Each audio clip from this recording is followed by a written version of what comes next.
Hello, this is the Stories Beside channel. I release videos every day for you. Subscribe and click the bell.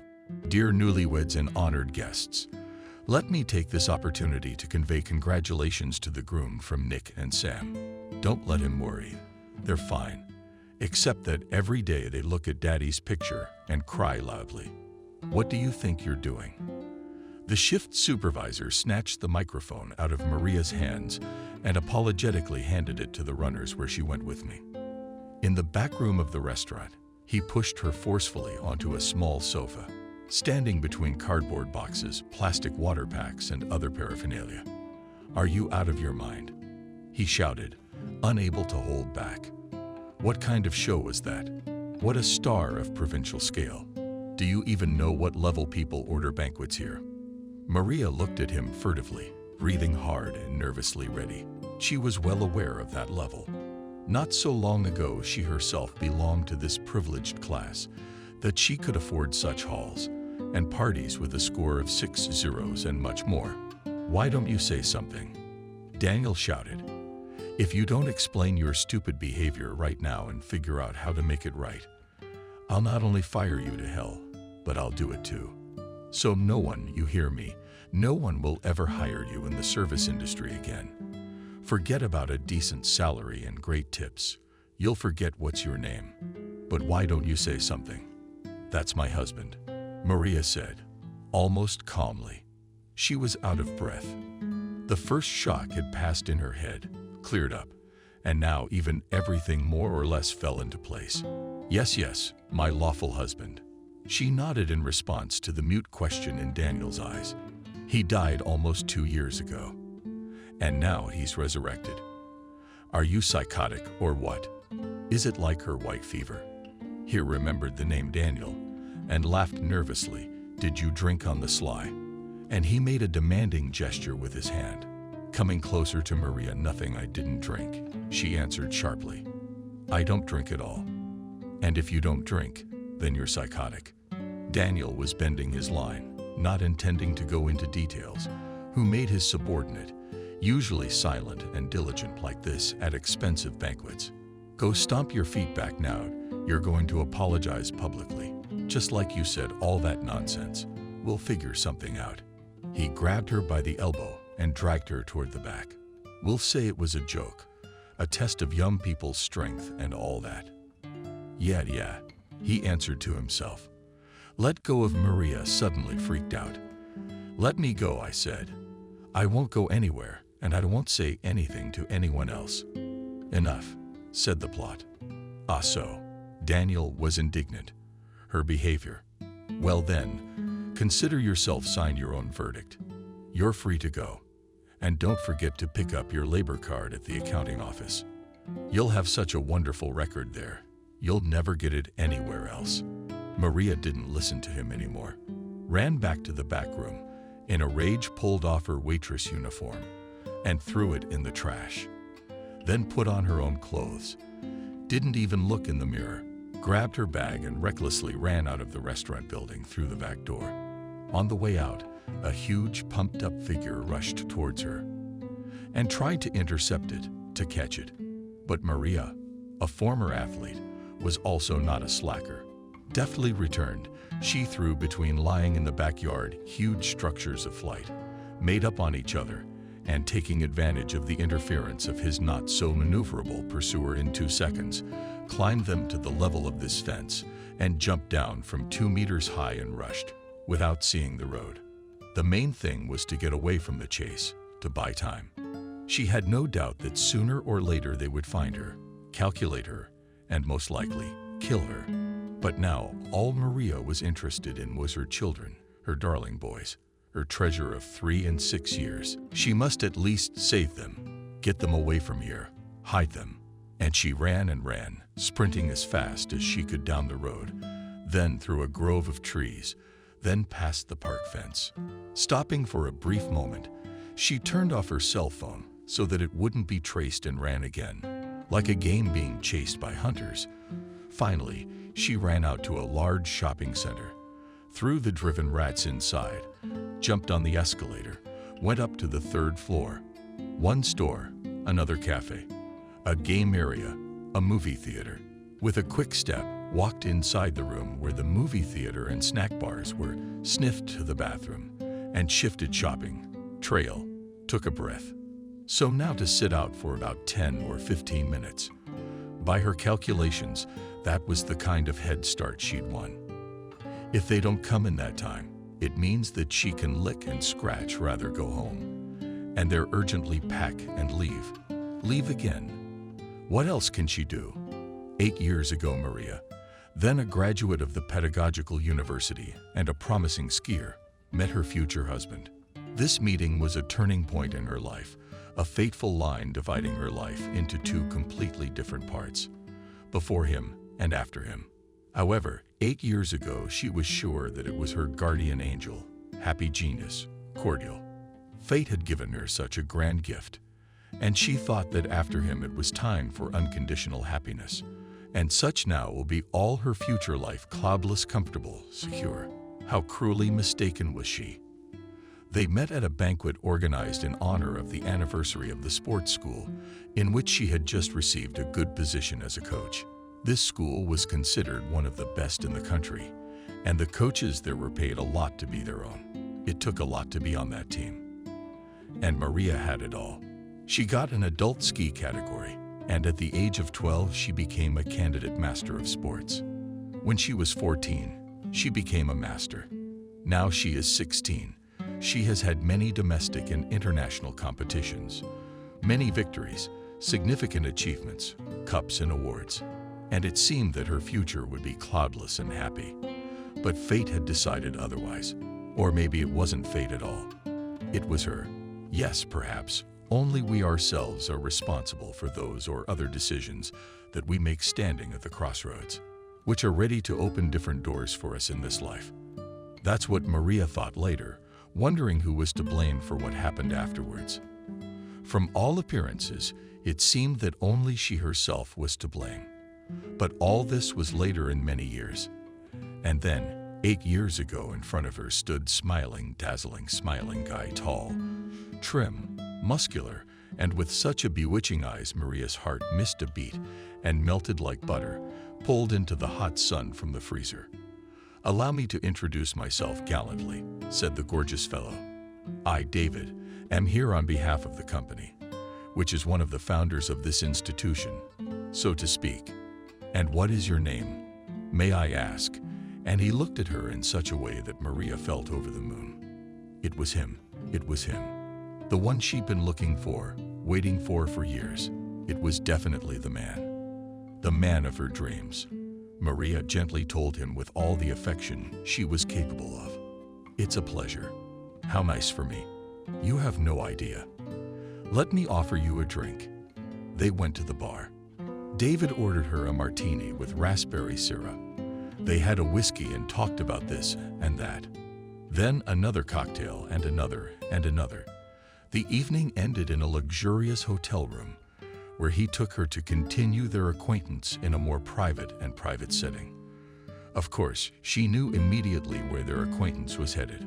Of course, but she didn't care. By then, she had long ago and knew perfectly well what was going on. Her naive youth was far behind her, but what would she have lost if it hadn't worked out? Nothing. And with luck, she could have gained a lot.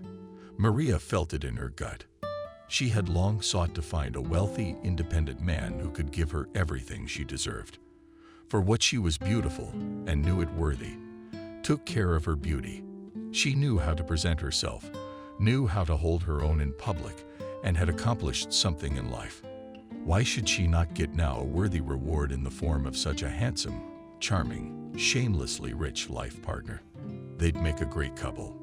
In the morning, it turned out he thought so too. "Maria, you're amazing," David said to her when breakfast came to the room. "I'm not going to go around.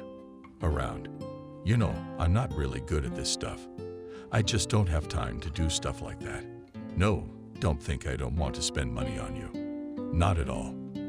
I have no problem with that at all. Trust me, I'm just a businessman who's used to getting things out in the open. Yeah, no, that kind of thing. That's why it's so cool to me that you took it so easy. You didn't break down. You didn't push it. I really appreciate that. Maria, how would you feel if I told you I wanted you to be my wife? I hope you're not married. Cautiously, he added, seeing her beautiful eyebrows creep upward. She happily smiled. I'm all for it. Great, David rejoiced, but as expected, like a child who is used to getting what he wants on demand. Maria realized that later, when she was going through their relationship, from that very first day. Then get dressed and let's go to my parents, he said decisively, as already so immediately, and to my parents. She laughed, unable to believe her luck. David nodded seriously. What's the holdup? I like you, and you like me too. We're both mature, serious people who know what they want. I'm really looking forward to starting a family right now. And you're perfect for me. For my part, I offer you not only my hand and heart, but also a fully secured life in addition. I'm sure you and I will have beautiful and healthy children. You don't have a problem with that, do you? As if realizing it, he tensed slightly. I don't. Maria assured him. Give me half an hour, and the same evening the new bride and groom arrived at David's parents' house for a viewing, so to speak. Hello, my dear. David's elderly mother welcomed Maria as if she were her own. The future father-in-law was also friendly and courteous, though a little wordy. But the old mother, not only in age, but also in appearance, completely coinciding with this onion representation of Maria about the village sweet villagers, was the very kindness and cordiality. My God, it's about time. And my grandfather and I will see our grandchildren. She splashed her hands and carefully wiped her handkerchiefs with a ring. Their eyes approached Maria, awkwardly stretched out her shaking hands, allowed to hug you. My darling. Maria touched, bent over to low mother-in-law. Bump was able to reach her, tall and slender. The kinship embrace took 2 whole minutes. All the oohs and ahs of patting. It was embarrassing because they didn't even know each other. David hadn't even told them anything about her. They had met the day before. In the meantime, the old woman, having regained consciousness, spoke quickly, as if apologizing. Why am I asking you to the table? Dear guests, I've baked her pies, dumplings, homemade porridge for the cards. What did God send? Yes. Let's go. He held out her David, smiling broadly. Mother did her best. See how happy they are. Yes, I see, nodded a perfectly happy Maria. That day at lunch she definitely gained an extra couple of pounds, and she was annoyed. Then she thought, why did I get so far away? Now I've got a week to lose weight.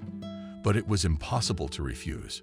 She's small and puny. The old woman watched her with eyes of sadness. She complained with a sigh if Maria refused this or that served viand, but with God crossed she crossed them on the road. And Maria and David departed from the hospitable Deepest Lodge. They have lived here a long time, she asked on the way back, looking at the obviously expensive cottage village with a high fence, barrier, and security. All that stuff. It is unlikely that such old people have money for all this splendor. Their neat little house, which they and David had just left, looked like a small boat among luxury yachts against the background of all these high domains with elaborate facades. No. They used to live in the Russian countryside. And I was born there, David explained. And then, when I got on my own feet, I bought them a plot of land here and built them a house. It's safe and close. Civilized cleaning and all the amenities around the clock.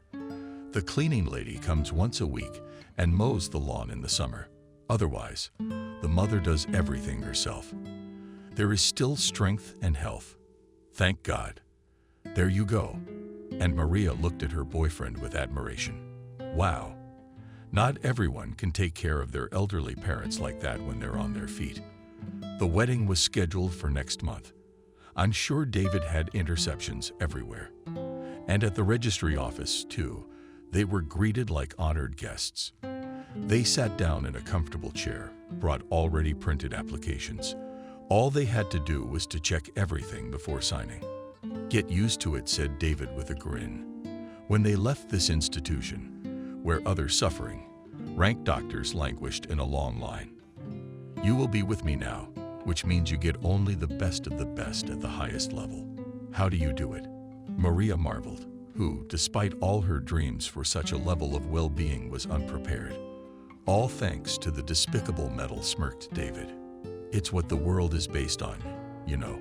How right he was, Maria realized very soon. From then on, her whole life changed 180 degrees. Chic, simply fabulous wedding, which was arranged for her and David specially hired. For such an occasion, the agency exceeded all her wildest fantasies and dreams. There was everything, including a champagne fountain, literally, not figuratively speaking, a huge life-size fountain with marble, pedestal, and shiny new splashes. And everyone who wished could jump into the huge bowl of revelatory moisture or fill their glass with it at their choice. The fountain erupted for 2 hours. Already in the evening, with fantastic illumination, many guests were already very tipsy and did not fail to take the opportunity to bathe in this luxury. How much laughter, jokes, and fun was there. Everyone took the obligatory selfies, and the invited photographers never tired of shining their ubiquitous flashes. This wedding was a real show for all the invitees. There were so many people that Maria could hardly remember a fraction of all the faces, even if she wanted to. But David immediately told her to take it easy. They were all the right people. He'd informed her the day before, when she'd asked him, dumbfounded by the number of invitees, who were all the guests. There were barely more than a dozen relatives and real friends. But David insisted that Maria invited all her acquaintances. Of course, no one refused. The rumor that she was getting married had spread in a professional environment with the speed of a good scandal, which, as you know, fly around the world the fastest. "Well, you, Maria, give." That was the standard reaction of acquaintances and friends. "As soon as you could. Now you'll be like a cheese in butter. But don't forget us in sports. Come to practice once in a while." "I'm not going anywhere. I'm taking everyone."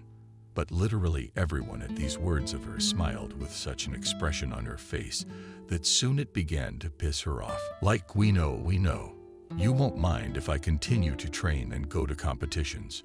she inquired of her husband after a moment's improvement. "That's the exuberance of the lavish celebration." "No, of course not," he assured her. "Her train for health, perform until the children appear." "And then what? Ardent?" she asked. "Then we'll see."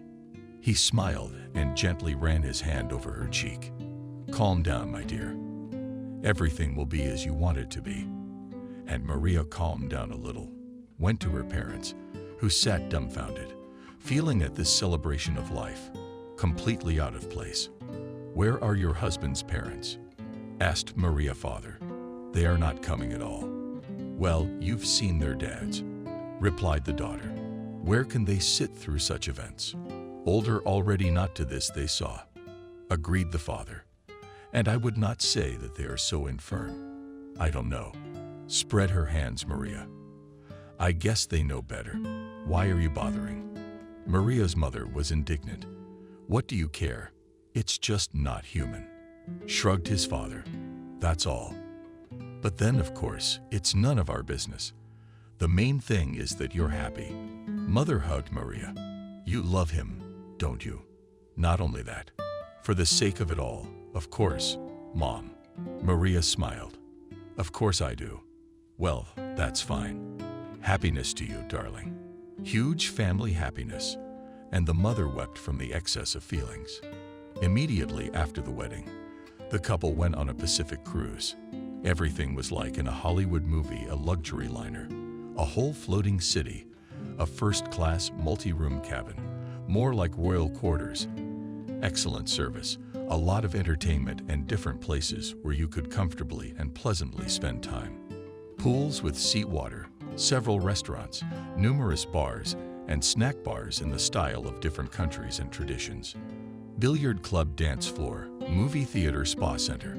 It is impossible to enumerate everything.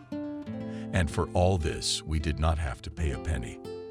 The bill was paid in advance on an all-inclusive system. Maria was simply delighted. All her childhood dreams were coming true when she and her girlfriend wished both of them to marry a millionaire, to be handsome and loved, and to have 2 children, a girl and a boy. The first part of these naive girlish fantasies was already like a palm in front of her. And a millionaire even, probably a billionaire.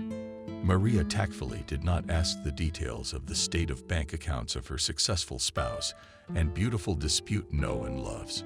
It remains only to have children. And that, too, did not take long. In one of the port cities where they stopped regularly for a day or two, as if a luxury liner was not enough. Yes, it was there that Maria felt slightly nauseous at the sight of the wonderful cakes that the obliging waiter brought them. I'm not having that. Go ahead, she waved her hand. Signora, I assure you the freshest spoke in bad English. But Maria shook her head. No, please. Take it away, David ordered briefly and shifted his eyebrows. And this short phrase worked better than all Maria's timid attempts to gain understanding. What's wrong with you, dear? You are not sick. Overheated in the sun, maybe. David looked at her, concerned. Are you looking pale? I don't know. Let's go back to the ship. She smiled. I really don't feel well. The visiting doctor, having examined the rich patient, flashed a white-lipped smile and feigned offense, and informed David that he did not intend to take away the midwife's bread. And however, he did not refuse either the fee or the generous tip, which David had slipped to him in joy, just pulling out of a puffy wad of cash a few bills at random. Oh, Signer, rolled the doctor's eyes. May your little prince be the healthiest and happiest he can be, the wealthy client assured him with a smile on his face. You bet. Good day to you. After seeing the proven doctor off, David ordered a bottle of some crazy expensive vintage champagne for our son for the hair. He raised his glass and poured a little, and Maria, despite her protests, nothing would come of a drop of excellent champagne. Nothing bad really happened. Even the nausea kind of subsided. The trip as a whole had gone pretty well. It's just that the whole second part of the trip Maria couldn't stand not only the smell, but the sight of it. No pastries or ice cream. My cab is weird. She laughed. I can eat everything, but not sweets.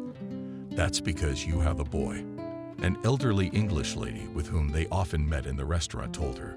Maria once talked to her, and they quickly found a common language. The lady was a descendant of the British aristocracy and first-wave immigrants who had the sense and fortitude to leave the USA for good at the first sign of terrible things to come. That's how Maria smiled. Husband is the same. Says he really wants an heir. The lady raised a thin eyebrow. Are you honored to be descendants of aristocratic English houses? No, confused Maria from her tone with which it was said by me. I don't. So there, my dear, softened a little, the thoroughbred old woman. To speak seriously, that one will have an heir can only be said in 2 cases, either of the supposed descendant of a family not lower in rank than the earls, or the next monarch. Mark my words, child. She looked at Maria with tenderness and some regret. Money alone, even the most enormous money, does not give one a reason to be considered the cream of society. Although nowadays everyone does, she said and nodded to the waiter. Kindly bring a cup of tea. The one with a lemon and 1 sugar with 1 spoonful of sugar replied cheerfully. Smiling indulgently, the English aristocrat corrected him. Maria already knew that it was Countess Elizabeth, the only living representative of a once vast and ramified ancient and wealthy family. Now only a pish, as they say, remained of their fabulously richness. But apparently, the remnants were still enough for a decent life. Otherwise, she would hardly have allowed herself this luxury cruise. And what does your esteemed husband do? Allow me to ask. The Countess continued the conversation, elegantly stirring her tea with a thin silver spoon. Business, Maria answered without hesitation. Business, the Countess repeated thoughtfully. Oh, these Moors of today. Could it be imagined that in my time, when asked what one does, one would answer with business? It would have been highly unseemly. I don't really know. Once again, Maria is embarrassed. He has many lines of business. He owns real estate, shares in sports facilities and events, invested his assets. That's what he told me, baby, in mercy, Countess. That's quite enough. No need for such a pretty young lady. To know the details of her husband's affairs is the absolute truth. She, or rather her attorneys, need only be informed of the total amount of capital and of her own maintenance as well. That's what prenuptial agreements are for. I hope they're still in use. I don't know. I'm confused again. I am an absolute ignoramus in all this. In that case, let's leave this topic. Shook her head Countess. It may seem indecent. Yes, tell me if you are happy. Do you enjoy it? A little trip? A little one? Maria was surprised. But immediately she managed herself and not wanting to appear ignorant, and said, yes, I am very happy with everything. If it were not for mine. But the Countess stroked her affectionately on her naked arm. The Countess's own hand was securely wrapped in a purple silk glove. There is no need to be so sad. You will soon be a mother. What could be more beautiful? Thank you. I thanked Maria and couldn't resist asking, where do you buy such lovely gloves? In Paris, of course. The Countess replied absent-mindedly, you must come and see me when you are in Paris. I will take you and show you everything in person. By all means, Maria echoed and smiled her most dazzling smile. And at the same time I thought to myself, my God, I can really afford it now. Countess Elizabeth had given her her card at the end of this little journey, as she had dared to put it, on a hard piece of nervous cardboard on an autumn field with gold monograms, was the surname and initials of the Countess herself, and her address, Paris, some boulevard, and all that. And a telephone number. The trend of the times. Where can you go without it now? But there was no email address. Apparently, the old aristocrat had not yet reached such humiliation. With the cruise over, the young men returned home. Or rather, it was David who returned home, and Maria to a completely unknown to her huge house, a real castle on the adjoining plot.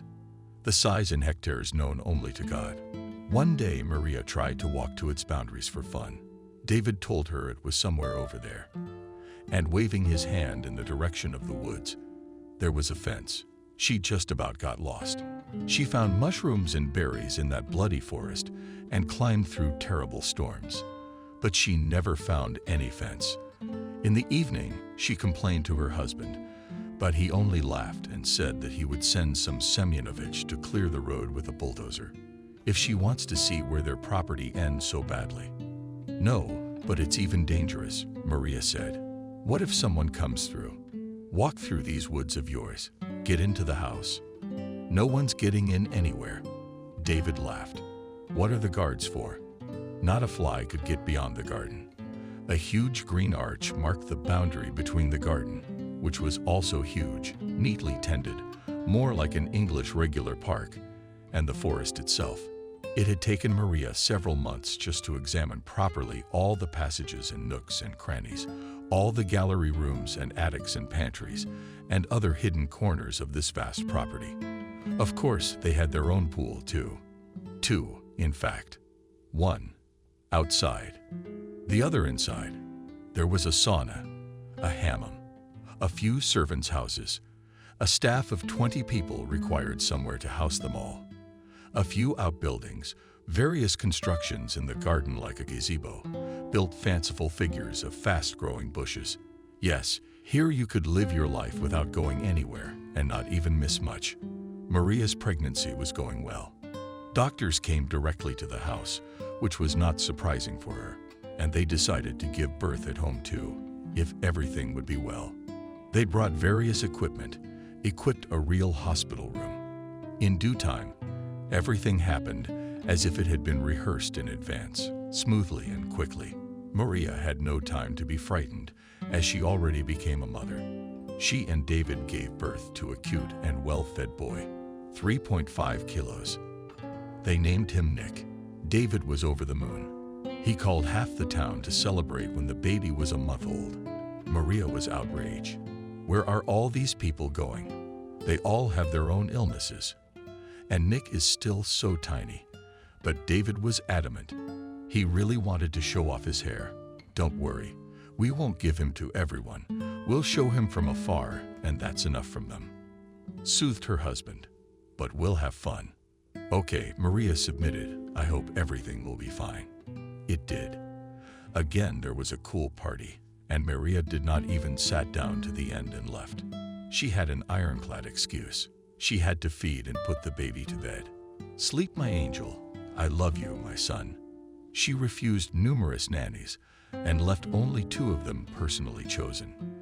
They changed shifts and complained that the mistress left them too little work. She tended to do everything herself. Maria really did spend almost all her time with her son. She enjoyed feeding him, bathing him, talking to him, and putting him to bed. But she loved to walk him too. In their huge estate, it was a pleasure. Until Nick was 6 months old, she'd forgotten all about sports and work. Then she sort of went out for a couple of times, but quickly cooled to this pointless, as it now seemed to her, occupation. Why does she need a job? They already have everything imaginable. But she gradually got involved in training again and began to work out regularly, as before, to restore her shape after childbirth. After 2 years of such a serene life, she became pregnant again. And soon the happy couple had 2 sons. David lavished his beloved wife with gifts. After the birth of the firstborn, she received a chic red Mercedes of the latest model after a diamond necklace from a famous brand, not counting the constant gifts smaller. What little else there was. David ran his own business, was always on the road, in and out of meetings. Sometimes he'd disappear for nights on end. But Maria wasn't the least bit jealous. Didn't she have the feeling that he was hurting her in some way, trying to distance himself from her? No, on the contrary, he tried to spend as much time as possible with his family, adored the children, gave them a lot of attention. He was already swooning with the eldest, and in every possible way caressed them, and gifted them with more and more toys, gifts, and treats. Several times they all together went somewhere abroad, even more often leaving the children reliable nanny. They went on vacation together. It was a magical time. To this day, even in spite of what happened afterwards, Maria remembered those past years as the most beautiful in her life. But the real trouble happened, and it came unexpectedly, as it always does. One day David returned, contrary to his custom, in a gloomy and depressed mood, and shouted at the servants. What had he never done before? He even snapped at his son. Maria is worried, she asked after dinner. What's wrong? Nothing, baby, he answered a little more relaxed. Nothing you should be worried about, just a little trouble at work. It's been a rough day. Come on, I'll give you a relaxing massage. She smiled at him and led him into a room that was set up like a home spa. But a few days later, it happened again. Again the yelling, again the anger, the hard stare. It happened regularly for a while. Then things seemed to settle down, and Maria breathed a sigh of relief. Maybe it had passed. The more frightening was the day when David, having arrived home at an unscheduled hour around lunchtime. If he left for work, he never came back so early. He hurriedly packed some of his things and in an orderly tone, told Maria to do the same. 1 hour to pack at the most. Have the babysitters help put everything together for you and the kids. How many will fit in one car? We're leaving. Where? She was surprised. After all, they hadn't planned any vacation. I'll tell you about it later, he said and went back to his office, rattling drawers, tearing and burning papers. She went into him almost crying, explaining that all this means at least what things we should put together. For a beach resort or ski resort. What resorts? He yelled out of breath. We're not leaving for a resort. We need to wait out some time in a safe place. That's all. Someplace safe. Maria's worried. Tell me what happened. He's really pissed off now. There's no time for her. For God's sake. Maria, you've always been very understanding. Why all this questioning now? We'll have a quick smoke and leave. That's it. What do you say to the maid? To hell with the maid. To hell with everything. And he launched a heavy papier press in a rage at the glass door of the bookcase. The pattern, reading the glass, wilted pitifully and collapsed. On the expensive set on the parquet with thin, sharp shards, like a troll's mirror. For some reason, Maria thought then suddenly remembered the fairy tale of the Snow Queen. The very beginning of it, where by the evil will of a treacherous troll the magic mirror becomes the source of many human troubles and misfortunes. David smoked nervously, still not explaining anything, and drove the car at breakneck speed. Maria's protests about the indecently dangerous manner of driving and smoking near children were not paid any attention to. He only took a couple of chances like an enraged tiger, but she didn't bother him anymore. She sat quietly in the back seat with the kids, hugging them and praying quietly to herself that everything would be all right. A few hours later, they stopped at some random roadside inn. They went out to stretch and feed other people's children. David paid for a poor 3-month-old room and said they would spend the night here and drive on in the morning. Maria put her sons down cranky, sang them a lullaby, smiling as usual and pretending as best she could that nothing special was going on. Just a little trip. She reassured them. You'll see, you'll like everything. I want to go home. The older one snorted, and the little one, who couldn't speak yet, sucked on his sleeve and whimpered like a lost puppy. Finally, they grew tired of their own worries and fell asleep, sprawled out on one big bed. Maria looked at them, carefully pretended the door, and went out onto the small veranda, where David was sitting in a chair and smoking his 100th cigarette today. She quietly sat down on the second chair and placed a teacup in front of him, which she had brought from the room. Have a drink with Romashka, and I took some sachets from home. Thank you. He took the cup and put it back. Maria kept silent, determined not to pester with questions. When he calmed down a little, he would tell her everything himself. For some time they sat in silence, staring at the noisy and bustling freeway running opposite. It was completely dark, and 1,000 different lights ran in a continuous stream past the roadside inn. I'm sorry, David said quietly after a while. I acted like a brute. Maria nodded and said nothing, expecting him to add something else, to explain. But he was silent, looking thoughtfully at one point. Let's go to bed, she said softly. Do you have to go away? Suddenly, her husband said firmly. To go away alone and far away. What do you mean alone? Maria was confused. What about you? I can't yet. He shook his head. I'll take you to the airport tomorrow. Not from ours, so they don't find out right away. What's going on? Maria finally couldn't stand the tension. Say something. It's impossible, after all. I got burned, he said sadly. I have nothing more. I mean, I don't understand Maria's business. What about the house and the cars? Everything else will be taken away by everyone. David sighed sullenly. We can only save what we can sell and get the money out. I'll set you up somewhere and I'll do it. I guess we'll have to start all over again. You're not going to leave me, are you? He asked, her inquisitive, gazing into her face, lightly illuminated only by the glint of the lantern at the entrance to the motel. They didn't turn on the lights on the veranda. They sat there in almost total darkness. No, of course not. What are you talking about? She got up from her chair, walked over to him and hugged him. He hugged her, sobbing too. I let you down and I sobbed like a little boy with my whole body shaking. Hush, hush, Maria soothed him. Everything will be all right. Come on, darling. Nothing is not going to be all right.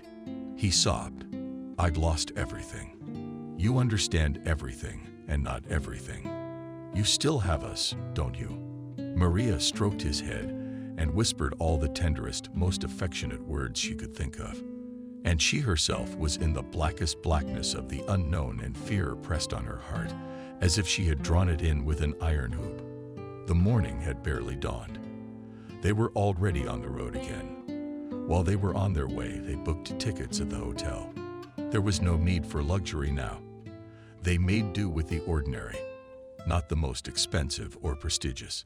Give us 2 weeks' money for now. I've managed to get it together. We can hold out for a while. Told her David was in a hurry. I'll sell what I can and come back to you. We'll come back together. That's the plan. All right. Okay, Maria agreed. Be careful, honey. Call us. Okay. Okay. He looked around like a hunted animal the whole time they were there, or at the airport.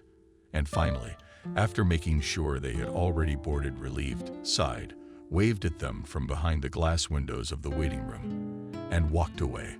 Without turning around, Maria flew away with a heavy heart. A terrible, oppressive foreboding tormented her, and did not give her peace. They flew well. They took the shuttle to the hotel and checked in. Everything was fine. David signed off.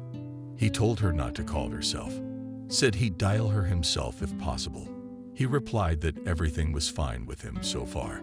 Maria sighed, checked the sleeping children, and also fell into a shaky wrong sleep. The first few days passed quietly. David called her twice. His voice had become more alert. He said everything was fine. How could that even be possible now? They corresponded daily. The hotel was quiet, sleepy, and peaceful. Breakfast, lunch, dinner, beach, pool, kids' club, all on a schedule. More than once I found myself wishing I could stay here forever. If only David were still around.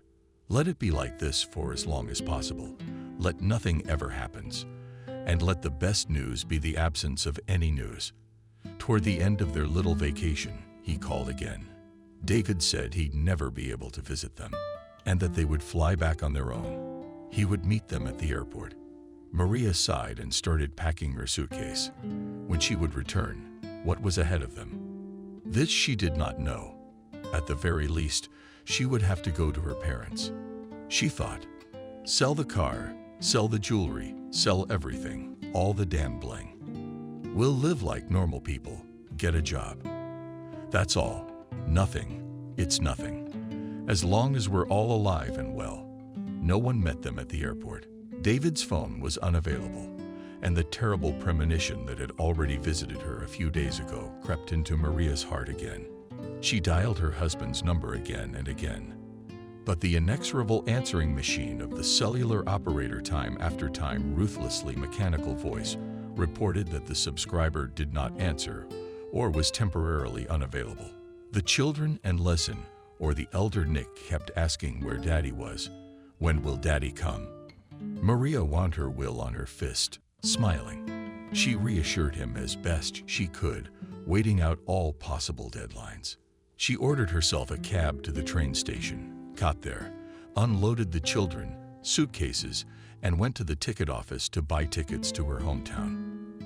At the train station, they had to wait half a day for the necessary train. She still had some money, and this question in general was the very last thing that bothered her now. The most important thing was the pressure that was burning her from the inside and preventing her from breathing. Where's David? What was wrong with him on the road? She hardly slept at all. She shuddered at every noise, every movement of the train. When the phone rang in the morning, she jumped up as if Alina was already there and rushed to it as if it were her last hope. But it turned out to be only her mother.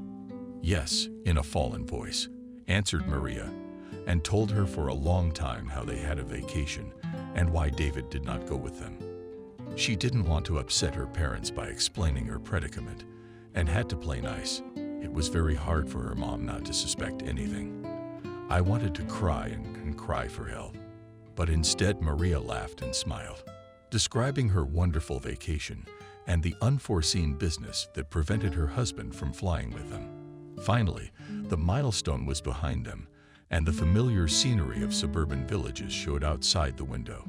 Yay, we'll be home soon. The children shouted and jumped on the sofa. Still only just approaching the house, Maria realized that something had happened. Something terrible, irreparable had been unloaded into the cab. She went to the door and pulled her keys out of her bag to open it. But then she saw a white piece of paper with a red seal printed on it. The edges of the paper, Staples' little surrogate blue-brown seal with a long coat of arms, and the inscription something about the Ministry of Internal Affairs. Maria's hands dropped and her lips trembled.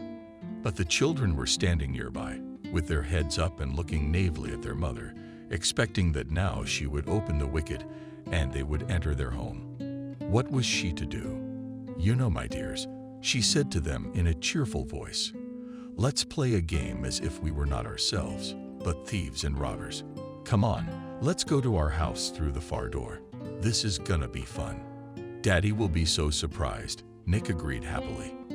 And little Sam forgot something, but also obeyed the general impulse, and they all went around to the far door, which led directly into the woods. Maria really hoped that at least it would be out of print. It was worth it. It was a forgotten, 100 years old, unopened door in a solid fence overgrown with grass and bushes, and she could hardly find it herself. But the key easily entered the keyhole and turned, and opened the passage for them. Already they had passed through their wooded area, which was not as thicketed as the one outside. And through the garden they entered their abode of a beautiful piece of paradise. It was quiet here, but somehow unusual. Then Maria realized that the usual grumbling of small fountains and streams could not be heard. So the water had been shut off. Not a soul could be seen in the yard. The house stood sleepy with the first-floor windows closed with iron shutters. With a sinking heart, Maria went to the front door, and there too she saw exactly the same paper as on the door. "We won't go from here either," she told the children. "We haven't forgotten our mittens." They entered the house through the back door for the servants, which apparently no one knew about or remembered. By this point, however, Maria had gotten so angry that she just didn't care. If there had been a piece of paper here, she wouldn't have hesitated to rip it the hell off. The house was dusky and vital electricity and water shut off. The gas boiler was turned off. Luckily, Maria knew where everything turned on by pressing the right switch and levers in the boiler room.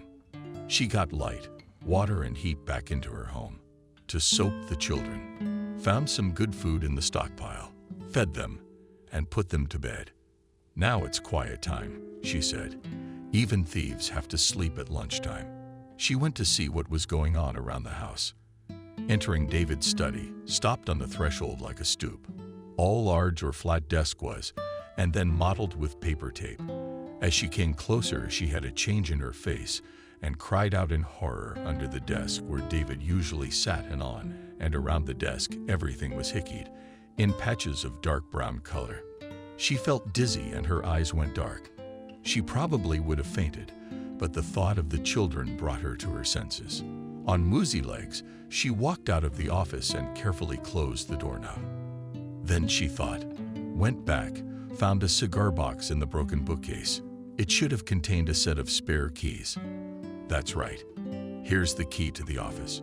She went out again, locked the study with the key, held the handle, making sure everything worked, and slid down the wall to the floor silently, sobbing, clamping her hand over her mouth so the kids wouldn't hear and wake up. Half an hour later, she started calling all of David's acquaintances and friends whose cell phones she had. "Hi, do you know where David is?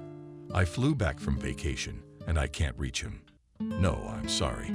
She'd called almost everyone, but no one could tell her anything. They said they'd seen each other a long time ago. They wanted to know what was going on. That sort of thing. David's old parents had one cell phone between the two of them. Usually it was lying around in the hay somewhere. As the old woman, her mother-in-law, called her hallway, and they didn't hear or take it for 24 hours, only sometimes missed it. They called David themselves. He usually got all his information from the gardener or the worker who came to clean. There was no point in calling them. Maybe we should go, see if he was there to keep out of trouble. At least someone would call. Maria thought in despair. And then, as if on cue, the phone bounced on the kitchen table with a sharp, shrill beep. Yes, she cautiously answered the unfamiliar call. Maria Vladimirovna. Clarified dryly, official tone on the other end of the wire. "Yes, it's me. Her heart clenched again and skipped a beat. Investigator of the Department for Especially Important Cases, Major Robert Bothers, and her interlocutor. "Are you back in the country already?" "Yes," stunned, Maria replied. "Where are you from? Do we know everything?" The investigator interrupted her. "We called you many times and you didn't answer the phone." "My husband told me not to answer unfamiliar calls," Maria said in a slumped voice. "Can you tell me where he is? What's wrong with him?" "Where are you now?" asked her interlocutor instead of answering. "At home," Maria said. "I will come to you within an hour. Don't go anywhere." "Okay, she agreed. She put the phone on the table and put her hands on her head and stared out the window, and sat like that until Robert arrived. As time passed, that was the last part of Maria's story she wanted to remember. She had already felt in her heart what had happened, and the investigator who arrived did not tell her anything particularly surprising. Your husband, David, according to the preliminary version of the investigation, committed suicide. He told her as if he were reading her rights before arresting her. It was July 26th, 4 days ago. Oh my God. She covered her face with her hands and froze, bent over in her chair. God. No. And control herself. Raised her changed face, with defeated lips. Asked the investigator, where is he now? The body of the citizen is in the investigative morgue. You'll have to come to the lineup. I must warn you, however, that your face is very badly damaged. I don't think it's possible to make a facial recognition. It's mandatory. Maria asked hoarsely. I'm afraid so. Heavily replied the investigator.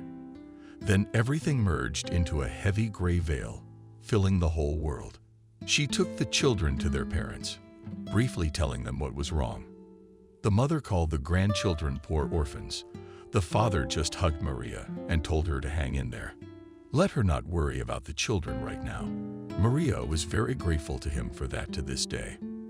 After the morgue identification, she barely looked at the body.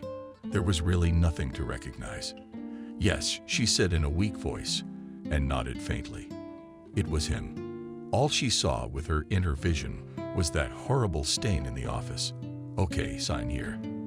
And endless paperwork, questioning, as if she was somehow to blame for it all. And everything that had already happened wasn't enough. All their assets were seized for debt, including her car. You don't have a prenup. So half of this car belongs to your husband. The investigator. She also sold several expensive watches to branded handbags. She bought dollars for all the proceeds and opened a foreign currency account in her name. Notary told her that to notify the composition of the actual remaining property when the procedure with creditors is over, the necessary things for herself and her children took out to her parents, and for the time being they settled there. David's funeral was very modest, if not poor. When finally, the investigation allowed the body to be taken away and buried, only she, her father, and a few of her closest friends gathered around a simple, cheap coffin. David's parents appeared completely grief-stricken and at the same time indifferent. For the umpteenth time, Maria caught herself thinking that they both seemed completely not real to her. How amazed she was when, on the day of the terrible news, the old man's father-in-law carefully took her aside and said, stammering and embarrassed, "Daughter, we're not your husband's family." She stared at him in mute amazement. "We are from the same village as his real parents. Come all them distant birth father, you his bitter drank his bitter, and his mother hanged herself when he was just a boy. Well, that's a long time gone by. And how did he come to be a man himself? He came to his native land, found us, and asked us to be his relatives, his parents." Here the old man guiltily spread his hands. Dumbfounded Maria looked at her fake father-in-law and did not know what to say. Finally, coming to her senses, she squeezed out, "Only you understand, I have such a situation now. David has left only debts. I'm afraid I won't be able to help you." As he understands, of course, the old man waved his hands. "We've talked it over. We've decided to sell a house, to go back to our village. The money that you and the children will get will go to you, and we don't need it all. He's been giving us money every month, so we're giving it to you too. Honey, it's so hard for you now. We have so much money saved up over the years, all thanks to David. God rest his soul." The old man sorrowfully lowered his eyes and wished with his lips. God, he was moved. "Maria, thank you. Thank you very much." She hugged both old men goodbye and left the little house forever. Everything turned out just as they had promised. The sale of the plot and the wooden house turned out to be a surprisingly good sum. In addition, the savings that David had transferred to the old ones had been added. Maria's foreign currency account was replenished with new very solid infusions. She breathed a little freer. She could look into the future of herself and her children with some optimism. In addition, there was a lawyer who was recommended to her by friends and who at first complained to her that she was too late. They said that everything could be arranged much better. But after Maria realized that it was nothing more than a professional bluff, now or later from David's enormous estate she still got only crumbs. Half the value of her car and a little from the sale of the estate at auction. The rest had been wiped out by creditors. Who were they and what business did they have with David? Maria didn't know and didn't want to know. Now it remained to find her a good job in her specialty. It was not easy. Maria was well aware that the years she had spent away from the sport had been too long for her value as a professional skier to be reduced to almost nothing. It was necessary to confirm her qualification again, to participate in competitions. But of course, with the dream of participating in the Olympic Games, once seemed so achievable, now it was possible to say goodbye. All plans to rebuild her life had changed and collapsed. When one evening Maria received a call from a strange man who introduced himself as David's friend and business partner and asked her to meet him. She agreed without hesitation, very much hoping to learn some information about the last days of her beloved's life. They agreed to meet in a crowded place in one of the small but decent cafes. Apparently, this business friend understood that she now can hardly afford expensive establishments, in which even so recently they were mindlessly idle, huge sums. "Good evening. Nice to meet you." The unfamiliar man rose gallantly from the table, pushing back her chair. He looked her over with a keen, appraising eye and smiled. "I see David did not exaggerate your virtues." Maria answered nothing to this ingenuous compliment, and only looked at her vis-a-vis. So he drew his head into his shoulders, and then quickly said, "But however, what am I? Let me express to you my deepest sympathy." She nodded coldly and asked the waiter for a menu, ordered only coffee and firmly rejected the stranger's clumsy attempts to get her something else. "Let's cut to the chase," she said, strained, smiling. Yes, of course." He pulled some papers out of his briefcase. "These are for you, please. No need for unnecessary questions and emotions. At home, you can look at them all in brief. They are lease agreements for bank safes and several accounts in your name. David left them to me and asked me to give them to you." If her interlocutor stopped talking and lowered his head. "I understand," she told him softly. "Thank you." So he cheered up with her participation. "He also left you a letter. Please take it. And I think I'll be going. I don't think you'll be needing my company much longer. All the best to you." The man left the cafe, and Maria remained seated at a small table near the window in a cozy, dimly lit corner, and with a sinking heart unfolded a simple white sheet of paper from some diary, on which David's handwriting was hastily written the following: "Maria, my dear, forgive me for everything, but there is no other way out. Andrew will give you everything I have saved. It's a drop in the ocean, but it will keep you and the children afloat. I've been guilty of this for a while now, and I'm well aware of that. But the important thing now is this: when you receive this letter, leave town immediately. The people who ruined me will soon realize that I outsmarted them and stole some of their assets. Are these the documents Andrew will give you? We can't let them realize they've got all this stuff left behind.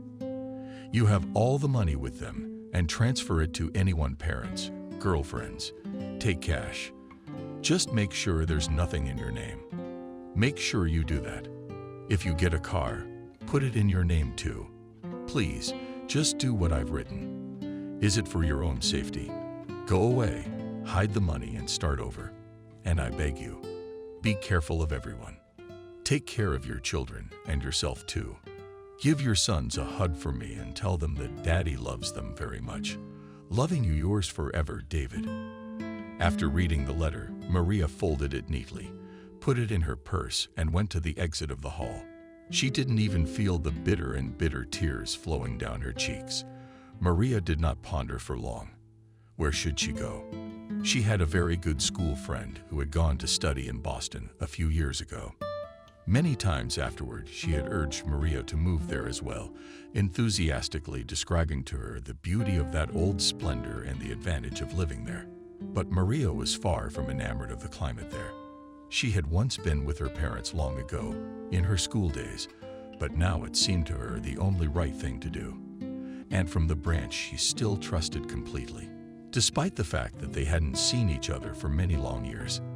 As a result, Maria did as David told her to, zeroed out the accounts and safety deposit boxes, and deposited almost all the money in a secret place she knew about since childhood.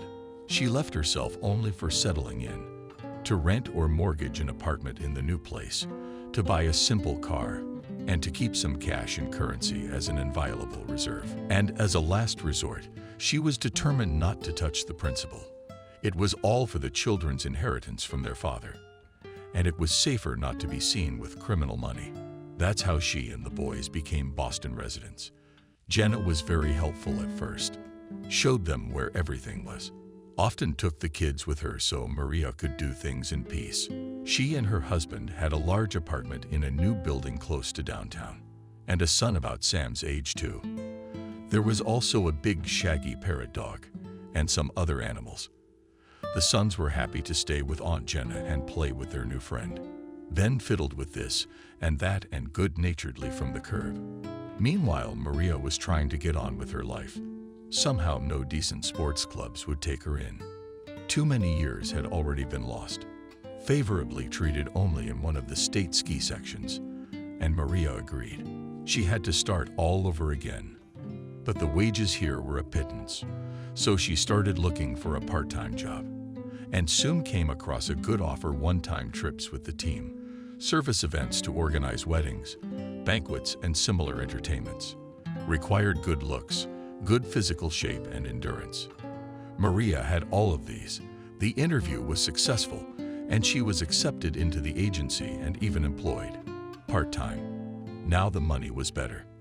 True, she had to work hard almost all weekends and holidays, often very far from the new apartment in country clubs, on numerous dinner yachts, restaurants, and even in the surrounding towns and villages often traveled. This time they served an expensive and luxurious wedding in an expensive restaurant somewhere on the outskirts of the city, just like Maria's own wedding. However, she was not at all sorry for all the benefits of that past wealthy life. She longed only for David, and often lamented the evil fate that had deprived her sons of their father. So when suddenly at some moment, looking closely at the young, recognized in the imposing groom her own late husband, all the blood that was in her led to the head of the eyes, shaded with rage. And Maria, without realizing why she did it, grabbed the microphone lying on the sound operator's table and said the very cruel words to the whole hall. They just came out of her. And then that Ambo who chased after her. Now, sitting in the toilet stall, she regretted terribly what she had done. What had she done? Maybe it wasn't David at all. Maria wasn't so sure about that now. Perhaps she should go back and apologize. Why did she think that someone wanted to catch her, to hurt her? The guard was probably sent by his own to stop her, to bring her back, to make her come to her senses and make amends for her reckless act. Or was she? Maybe she's not imagining things. Maybe David's alive. Then why had he done this to them? No, she didn't want to believe that.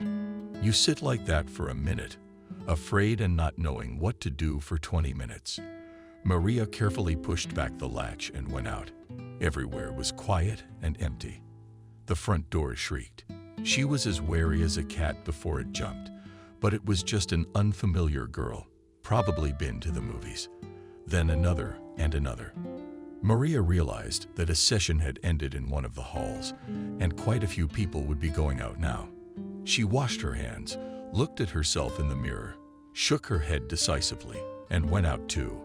Ran to the nearest subway and went home. Or rather, first to Jenna, who, as always, was babysitting both her own and at the same time her children. "Hi, how are you?" "I'm fine," smiled her friend. "Are you early today?" "Mom finished early," Maria explained. "Let's have some tea." "Come on," agreed Jenna. Maria tired. She sank down on the sofa. "I don't feel well, and I'm worrying for no reason." "You know, you're definitely fine here. What could be wrong with us?" Jenna laughed. "Ben and Sam, we didn't share a leak. Biggest bump in the day. Thank God." Maria sighed with relief and bought a glass brought by her friend. "Ugh, how is Peter?" "Peter is fine," nodded her friend. "On account of her husband, who was on a business trip at the time, is working." They sat and talked about this and that, and Maria started to pack the kids to go home. Both of them lived close to the subway. It was convenient, close, and almost everywhere could be reached. That's why she didn't even buy a card yet. She decided that it would be fine. When she got home, she sent the children to the bathroom, then to bed. She did some housework and stretched out in front of the TV, drinking tea before bed and watching something not intrusive. Sam did not notice how dozed off sweetly and covered with a plaid. She was awakened by a persistent knock at the door. She had long ago turned off the bell, so that not three rang all in a row when the children were asleep, rising abruptly on the couch. Ois half a minute anxiously listened, trying to understand whether she did not seem. But no. Here came the knocking again. Cautiously, approaching the door, quietly looked through the peephole. There was no one in sight. Just stepped back, deciding that whoever it was would never open it, as again there was that disturbing, insistent knocking. Maria went to the room to the children, closed the door tightly to them, came back to the front door and, listening to the brandy, said a little louder, "Go away. I'll call the police now." The knocking stopped, and soon she heard soft, cautious distancing, footsteps. It was impossible to sleep after that. Maria went to the kitchen to put the kettle on. Then a message on her phone rang, and she swiped the lock, read on the screen. "Maria, open up, please. It's me, David. We need to talk." The phone slipped from her hands and flew to the floor. Tea spilled, the cup broke, and she herself, clasping her mouth with the palm of her hand, locked herself in the bathroom, turned on the water, and then Leela gave vent to her feelings and howled like a wolf. She didn't count how much time had passed. It was well into the night when she came out of the bathroom and checked on the kids. Everything was fine. Tomorrow, or rather, already today from morning, it was necessary to go to work, and her head was telling, and the whole body was breaking like in a fever. Maria decided to screw it. This job would take a sick day. Cautiously approached the phone lying on the floor, pressed the mute button. Then I drank 3 pills at once, Corvalol, and some calming drops. She got to her couch and fell into a deep, deep, heavy sleep. "Mommy." Tender baby hands quietly interrupted her by the arm. "Mommy, wake up. Sam has to be taken to daycare, and I have to go to school." "Hi, baby." Maria opened her eyes and smiled gently at her firstborn. "Do you really want to go to school?" "No, not really," said Nick in a whisper, "but you have to." "And you know what?" suddenly decided Maria, who finally got some sleep, and despite yesterday's events, felt surprisingly good. "Let's take the day off today. Is it possible to have doubts?" asked my son. "It's Monday. If you really want to, you can," convincingly told him Maria. "Let's go bake waffles." The son was happy and jumped into the kitchen. Soon Sam woke up, and the 3 of them spent a wonderful morning without hurrying anywhere.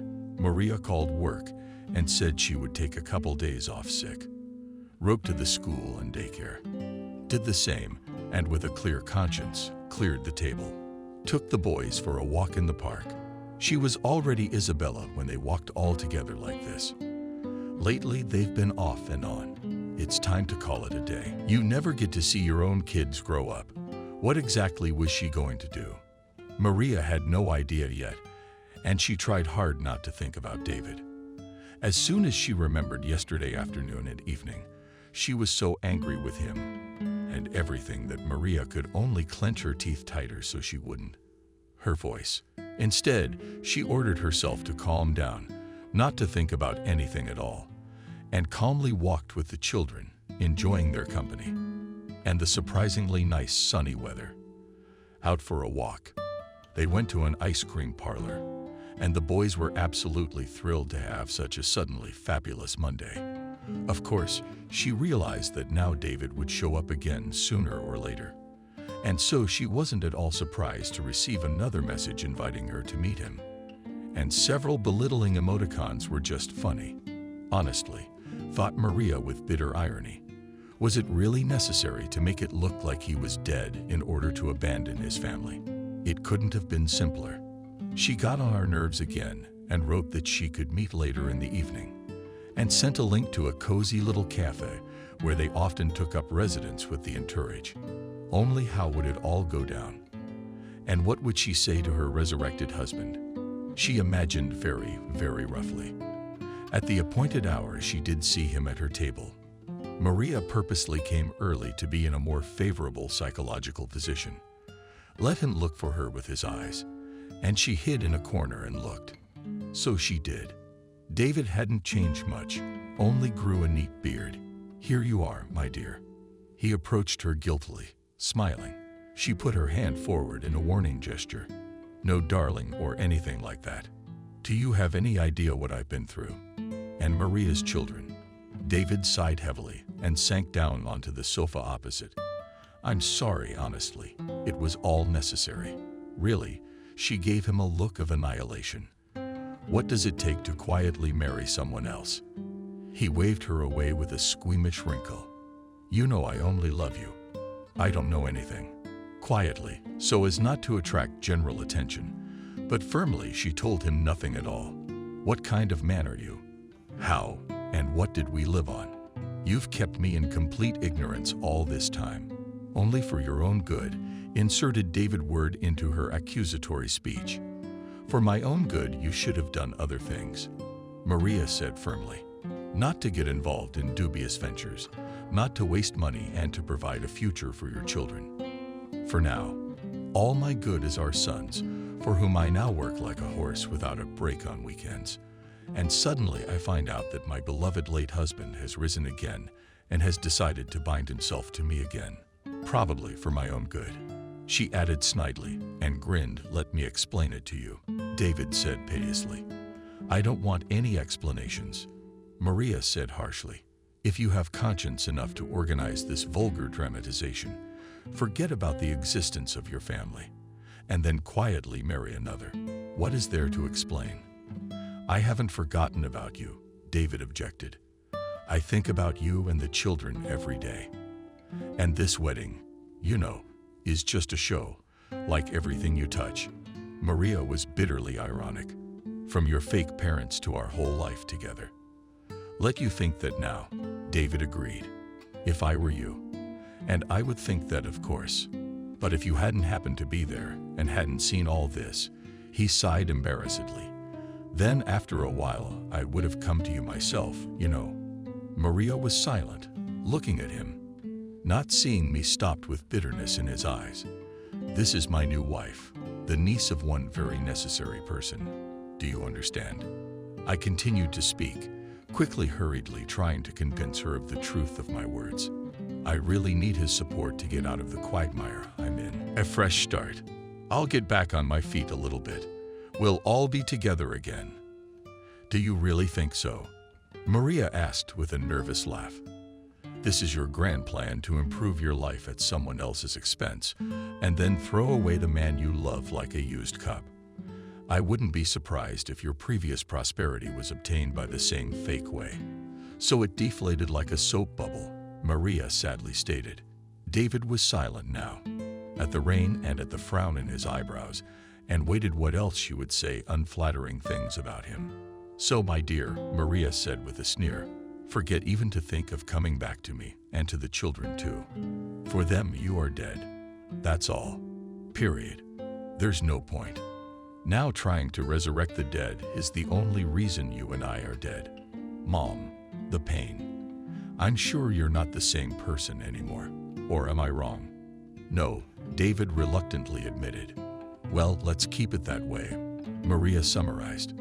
"The money you gave me with Andrew, I withdrew it as you wrote and hid it in a safe place. This is a start in life for our children. I'll try to raise them to be good people, and all they'll know about their father is that he loved them very much. Someday I'll tell them that was the last thing he wrote in his suicide note. That's the best image of Daddy they're gonna get. You'd agree. And a nice startup capital to go with it. When they're older, it'll be up to you. Should I declare myself alive for them or not? I don't think it's necessary. But I can't influence you. I'm sorry. You do what you think is right and proper. Just think hard before you do anything. Now say goodbye and don't call me again. I beg you very much." Maria got up and nodded to her hapless ex-husband. So suddenly rising from the dead, she left the cafe, and he remained sitting at the table with his head down and nodding thoughtfully at his cup. A few years passed. Nick and Sam had grown up and were successfully involved in the sports skiing section, among other students of their mothers. Maria herself had long ago found another, more suitable part-time job than waitressing at other people's parties. She taught classes in several clubs and fitness centers. She coached a junior ski team and often traveled abroad, accompanying her young athletes to various competitions. Success again accompanied Maria, and life took a new, calm, and pleasant course. It was, of course, hard to be alone with two teenage boys, but she has already gotten used to it. Over the years, the boys grew up smart, obedient. The older was already a candidate for Master of Sports, as she herself once, and the youngest was not lagging behind. He was already talked about in narrow circles as an outstanding young talent in skiing. Once they went to Switzerland with the team and to watch the biathlon races. Nick seemed to be leaning more towards this sport and wanted to see the famous competitions live after the athletes' race, which they watched literally in one breath. Maria and the boys decided to go to a nearby restaurant to warm up and have a snack. Nearby was one of the most famous ski resorts in the world. And tomorrow morning they were going to try their hand at their difficult and interesting track. "Mom, look." Nick gently pulled Maria's sleeve, pointing with his eyes at the man at the neighboring table. "That's the athlete, the biathlete who won the race today." "Come on," son quietly answered him Maria. "He would sit here alone. He should be at the banquet right now. He's the favorite and the star." "No, he's not. I'm telling you it's him." The stubborn teenager persisted. "I'm gonna go and show him my admiration." "Go ahead," Maria agreed, tired of dissuading her stubborn son. "Just don't say I didn't warn you." "What do you think?" she asked the glory of her younger self. "I don't know," he shrugged. "I guess he does look like him, but I wouldn't be so sure." San went all in. Mom was as careful and diplomatic as Maria herself, and the older Nick reminded her more and more of his hot, stubborn father, and she sighed more than once, fearing that he might not repeat his terrible mistakes. Suddenly, a lively English conversation came from a neighboring table, and satisfied Nick, shining as on a peeled nickel, returned, not alone, but together with the man he had approached so easily. "Meet Mr. Klaus Justin Schiffer." He introduced him to the family. "And this is my mom and my little brother. They are also athletes, skiers," he added to his companion. Maria could not believe her eyes. In front of them stood really the winner of today's competition. She hurriedly said that she was very glad to meet him and invited him to join them. "Thank you very much." The sportsman politely replied and carefully sat down at their table. Soon, they were already chatting merrily, drinking scalding gambling and non-alcoholic mulled wine, and agreed tomorrow, all together, to ride down the slope. "Glad to meet you." Maria, suddenly said Klaus in English with a noticeable accent when they were about to leave. You speak English? She was surprised beyond belief. What a surprise. Yes, but rather badly, Klaus admitted. My mother is English, but she lives in France. Maria smiled beautifully. That makes things much easier. After all, I speak terrible English too. Everyone cheerfully laughed and went to their rooms. The next day passed sparklingly and cheerfully. Klaus spent a long time explaining and showing Nick the techniques of a real biathlete, and his eyes lit up with joy. Your son is very talented. There is a young athlete. Klaus praised him. Confusing in English expressions, he could take worthy places in the ranks of modern biathletes. Then let him train quietly, Maria remarked. Everything will depend only on him. Training, training, and more training. That's what they say in my professional environment. Oh yes, Klaus agreed. That's very true. By the way, he added, addressing Nick in English. Tomorrow is the qualifying round for my own coaches group. This is a very strong mentor. Would you like to try? I'd love to, Nick, but I don't think I'll be allowed to participate. I'll put in a good word for you, Klaus promised and winked at the boy. Are you gonna put in a good word for me with your mom? Yes, the boy agreed without hesitation. What do I need to get her to agree to go with me to the gala dinner that is being held tonight in honor of our team's victory? Klaus explained. And that's why you were sitting there alone last night, Nick remarked hacklessly. So the gala was postponed. It's customary for us to have a gala dinner. The next day, Klaus replied, so that everyone could recover and absent relatives and friends could arrive. I see. Nick grinned. I'll tell my mother, but I can't promise anything. Do you know what she's like? A hard nut to crack. Thank you. I'll keep that in mind, Klaus replied seriously. And that was the end of it. What kind of gala dinner is that? Maria was indignant. I don't think my name is on the guest list. Mom, but what are you doing? Did her sons persuade her? You're invited by the winner of the race. I didn't see any invitation. I was standing on my Maria just then. There was a knock on the door of their chalet. Sam went to open it and came back with a huge bouquet of roses. In the bouquet was Klaus's business card and a card. An invitation to this very gala dinner, signed by the head of the International Biathlon Federation. But what did I tell you? Nick triumphed. Now that's a completely different matter, grinned Maria. Of course, I will go only as a notification of my consent. This matter, too, was resolved very soon. After some more time, the assistant of a famous sportsman arrived and brought a large flat box. Mr. Dustin Schiffer humbly requests you, madam. The messenger bows to accept this humble gift and says he will pick you up at 8 o'clock. There was no getting out of it. In the box was a gorgeous dress, just the right size, Maria. Mom, you look like a movie star, unanimously said the boys. Look me, behave yourself in my absence, threatened them Maria, and an hour later left with Klaus, who also looked as if from the red carpet in a strict black suit and tie, bow tie.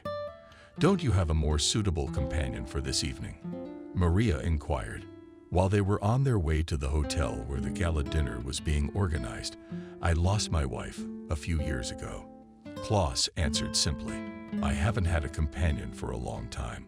Oh, I'm sorry, apologized Maria. I didn't mean to.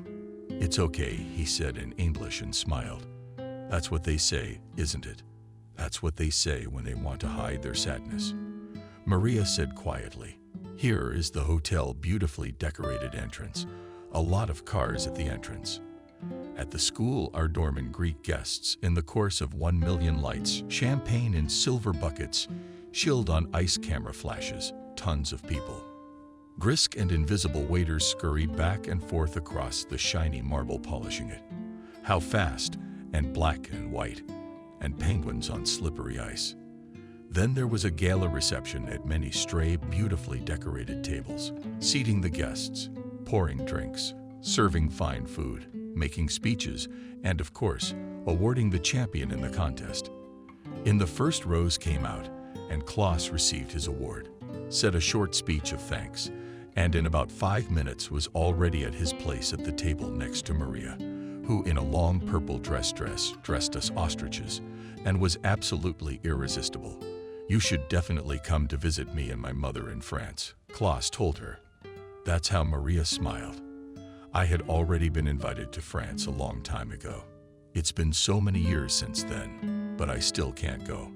"Then it's time to make it happen," Klaus told her. "A walk along the Champs-Élysées, a view of the Eiffel Tower, and a boat ride in the haze sounds very romantic," Maria agreed. "Perhaps I'll take advantage of your kind offer sometime, but not sometime." "No," her companion persisted. "I would like you to come to me very soon. And not just as a guest." He looked at her expressively. "Then what status should I be in?" Maria clarified.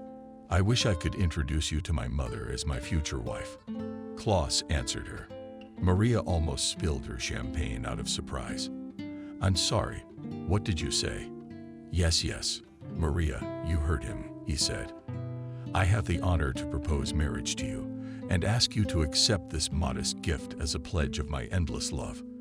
Then he suddenly took out of his jacket pocket an elegant flat box and opened it, handed it to Maria, and even knelt down on one knee. Dumbfounded Maria sat like a statue, not knowing what to say. It was too unexpected. But the audience at their table and some nearby quickly saw what was going on and met Klaus's actions with wild applause. Maria, beating her body like a cancer, quickly grabbed the box, flashed her eyes, and muttered something unintelligible. She headed for the exit. Klaus caught up with her. "Did I do something to offend you, Maria?" No, she stopped, breathing hard. "You just can't do this. It's too sudden and too fast." Tears came to her eyes. "It's not right." She shouted and ran out of the hotel without even getting dressed. But he followed her out and threw a fur cape over her shoulders, which she was upset she hadn't even thought to retrieve from the closet. "Forgive me," Klaus told her, looking into her face, "but I just can't pass up my chance. I fell in love with you at first sight." "I never thought so, really. Maybe I don't believe in love at first sight and such quick, rash marriages," answered him seriously Maria. "Let's just say that I have had some negative experiences. Of course, I'm not rushing you in any way," Klaus assured her. "I just want you to be sure that I'm serious. That's the way it is with us. We don't understand, Maria." Yes, he opened the door for her as the cab pulled up. "In an aristocratic environment, I have the honor of being descended from two ancient, dignified, noble families, English and Austrian. Good day to you, dear Maria. I hope I'll see you tomorrow." "I think we will," she said to him with a smile. "See you then." "See you later." He waved and the cab went around the corner. She carefully opened the box she had so awkwardly snatched from his hands and saw a gorgeous, obviously very old ring made of some heavy light metal with a huge blue oval stone. The pattern of interlacing around the stone was the initials of two English letters. And I. What did it mean? Maria didn't understand, but she felt immediately calmer and brighter. 2 days later, they left for St. Petersburg. Saying goodbye to Klaus, Maria gave him her word that she would definitely come to Paris in the spring. He said that he would issue her an invitation, and they would get a special visa. "I can arrange a visa to France myself. It's not difficult," Maria said. "Our sports federation constantly makes such for participants of international competitions. But you are not coming to compete, but to visit my mother and me." Klaus smiled. These are completely different things. In the end, they agreed that they would come on spring break and said goodbye. At home, everything was the same. Work, training, competitions, school. Nick still got an invitation to come on summer vacation to train with a Swiss biathlon coach. He was flying like on wings. Sam frowned, and he was acting strange in general. One day he came home from school, locked himself in his room, and sat there until evening, refusing to go to practice. "What's wrong?" his mother interrogated him. "Why are you acting like that? Did something happen at school that you want me to call the school?" "No, Mom," said the son. You don't have to call anything. I'm just not feeling very well. Can I not go to school tomorrow? I don't think he has a fever. I felt his forehead, Maria. I don't know what to say. Why don't you tell me something? No, I'm sleepy. And the boy turned away from her on the roof with a blanket over his head.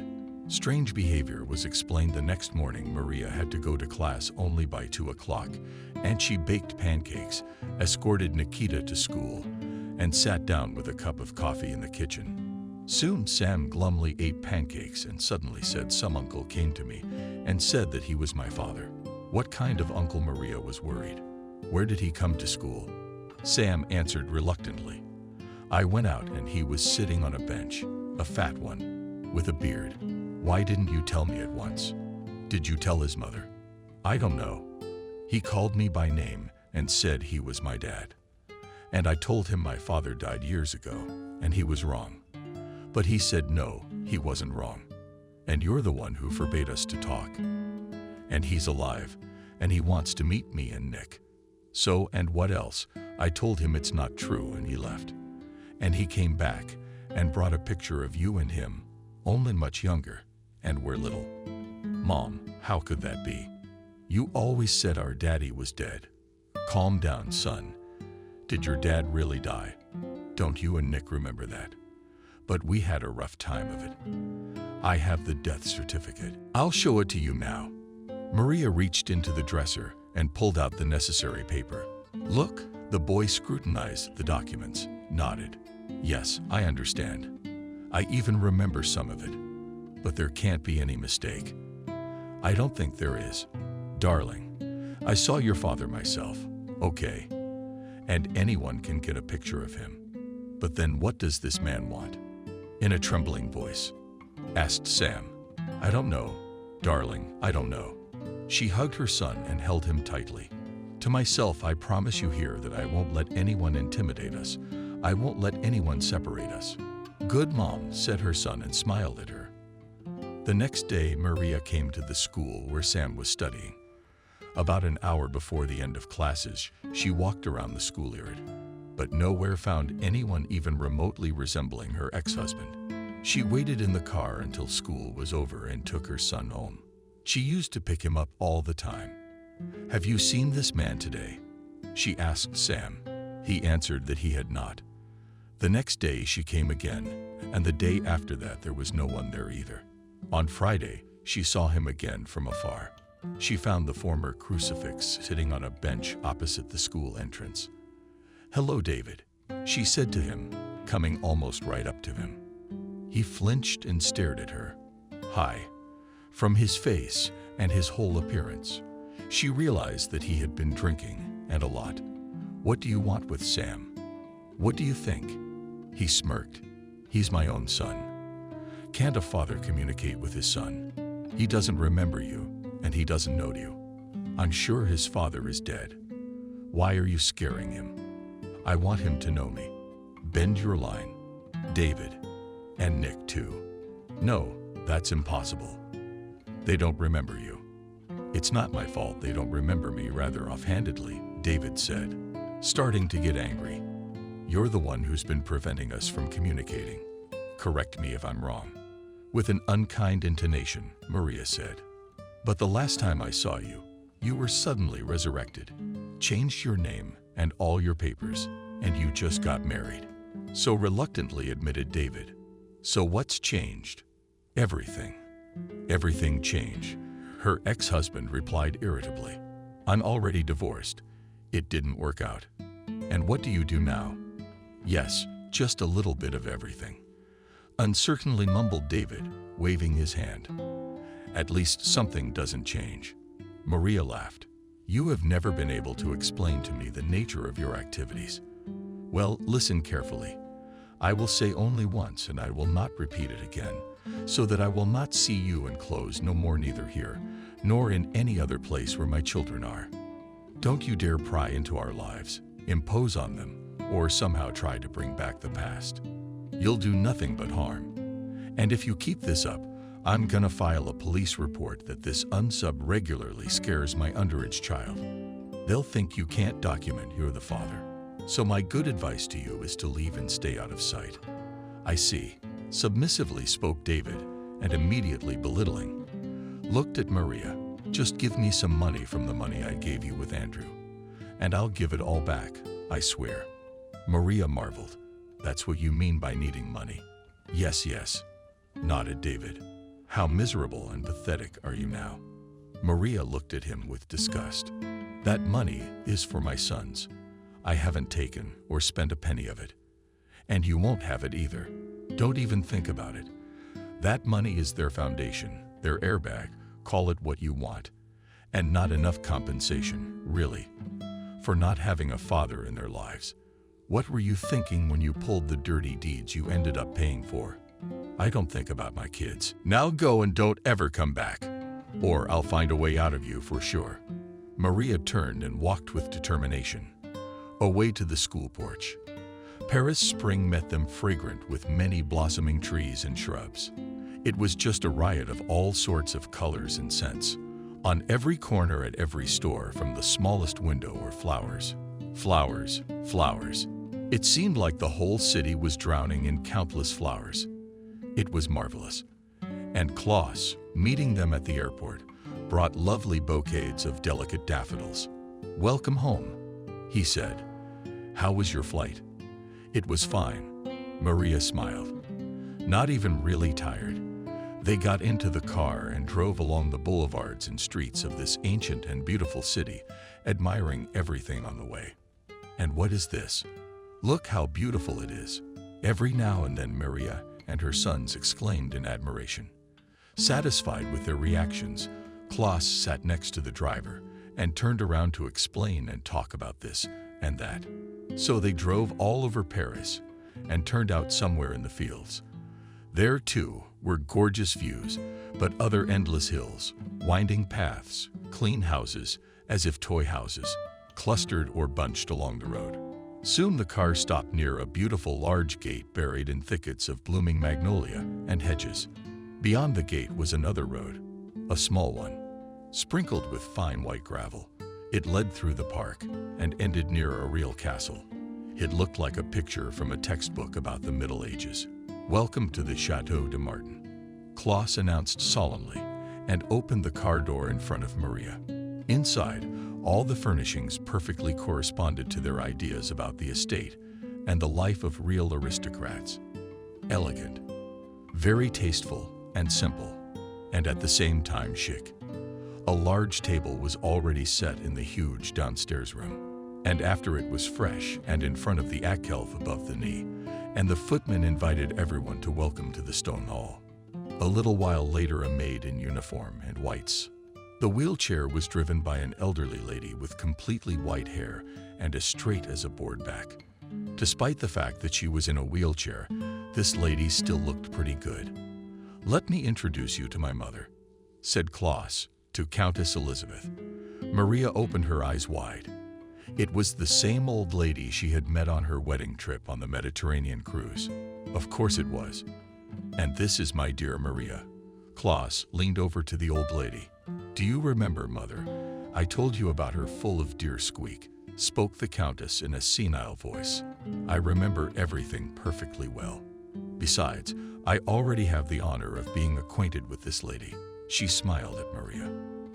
"Do you remember me, my dear?"